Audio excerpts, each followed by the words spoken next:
Here are 3 things that you should avoid as an advanced beginner.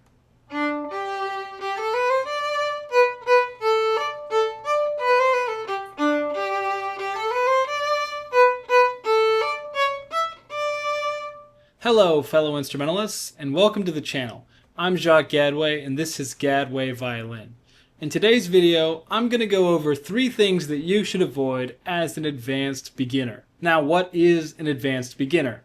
I would consider anyone who can play comfortably using their first finger, their second finger, their third finger, and even somewhat with their fourth finger, and play with relatively good intonation consistently, is probably going to be an advanced beginner. An advanced beginner might also be able to use consistent, good tone in the right hand, using their bow to create beautiful sound, and also differentiate between up bows, down bows, slurs, and détaché. Assuming that you can do all of these things, play with good intonation in first position, and play with good sound in the bow, you are likely an advanced beginner. If this sounds like you and you are an advanced beginner, then please avoid these 3 things to avoid any serious backsteps in your practice. With that, let's jump right into the first thing to avoid.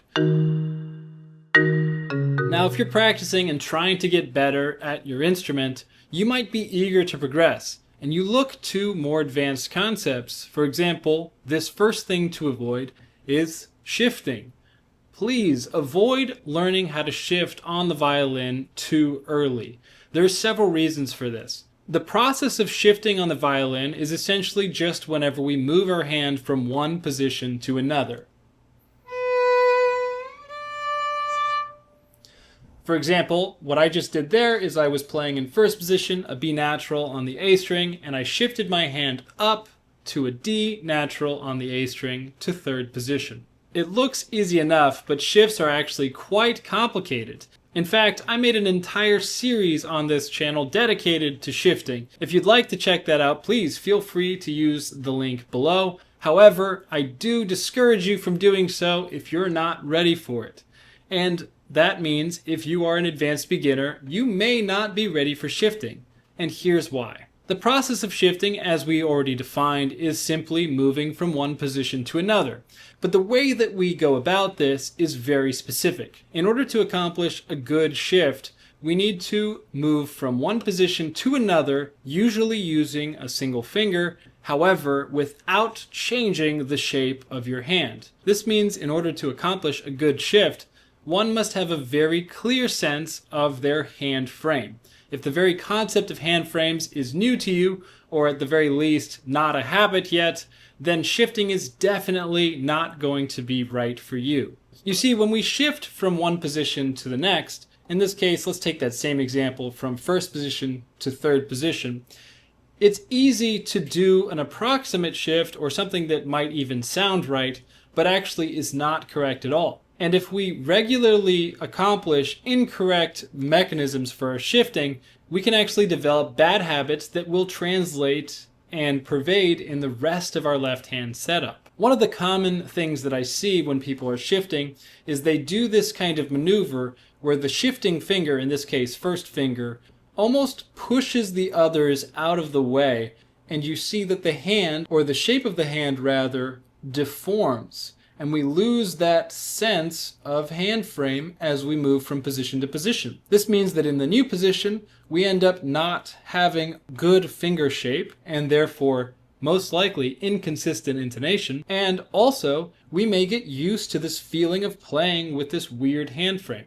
If we play with a bad hand frame in third position, who's to say it will not translate to first position? So when you're an advanced beginner, you likely are just starting to develop a hand frame. You might even have a good looking hand frame. However, your hand frame may not yet be a habit. In other words, it might not yet be well ingrained. And if something is still developing, it's a bad idea to do another thing that's going to interfere with it. And without good controlled mechanisms, shifting can cause real deformities in your hand frame and cause issues with intonation, finger placement, and therefore agility down the line. In that exact same vein, we come to our second thing to avoid as an advanced beginner. Please, I know that everybody loves this and everybody wants to learn this. In fact, most people come to the violin because they love the sound of the violin, and in particular, they love the sound that the violin makes with a beautiful vibrato. But as an advanced beginner, be careful of learning vibrato too early. It can be extremely tempting to try and learn vibrato. Look up a video on YouTube and just go for it. Wiggle my finger, make the sound vibrate.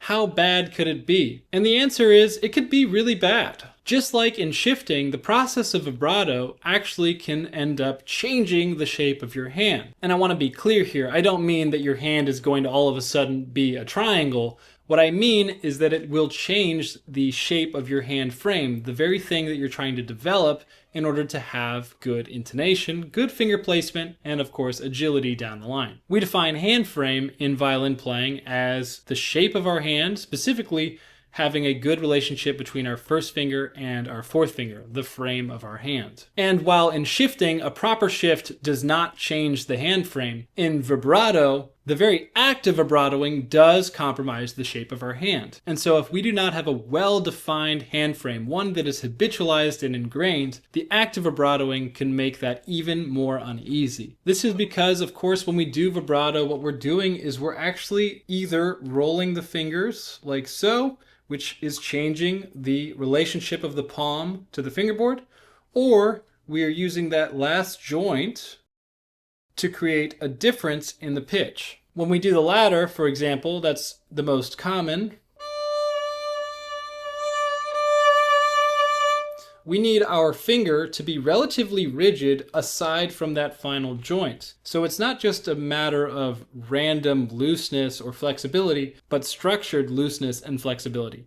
And that can only be built upon a very sturdy hand frame, something that is well understood and ingrained. If we instead tried to add the technique of a vibrato on top of a poorly structured hand frame, we could end up creating a multitude of bad habits where our hand becomes misshapen, and of course all of those things we've talked about will occur. Bad intonation and so forth. Now we've talked a lot about things in the left hand already to avoid, so don't worry, this last thing to avoid is in the right hand. And that is, of course, when you're practicing at this stage, trying to get better, be careful of adding an off-the-string stroke too early. In other words, be careful of trying spiccato or ricochet when you're not yet well developed, not only in your bow hold, but in your general on-the-string strokes. And that is simply because the key to a good spiccato is to simply have a good détaché. And you might think you have a good détaché, and you probably have a decent one. But again, that same idea that we saw in the left hand is present here as well. If we have a skill that is built upon another, we must make sure that the foundation of the original skill is extremely sturdy. In this case, the foundation would be our détaché stroke. If our détaché stroke is not extremely well structured, we are subject to a faulty foundation in which we cannot build a good off-the-string stroke. Some things to look out for to make sure that your détaché stroke is well developed is, number one, to make sure that when you videotape yourself or you play in the mirror, that your bow is indeed straight. It's surprisingly difficult to make sure that this happens because our perspective from here to see our bow is actually quite warped, and it takes a long time to get used to the differences that you have to make in your mind to make sure that you're actually straight. Because sometimes something that looks straight from here will not be straight when you look into a mirror or a camera. For example, I'm going to try to line my bow up with the fingerboard. Now that looks straight from my point of view, but as you can likely see, it's actually quite angled.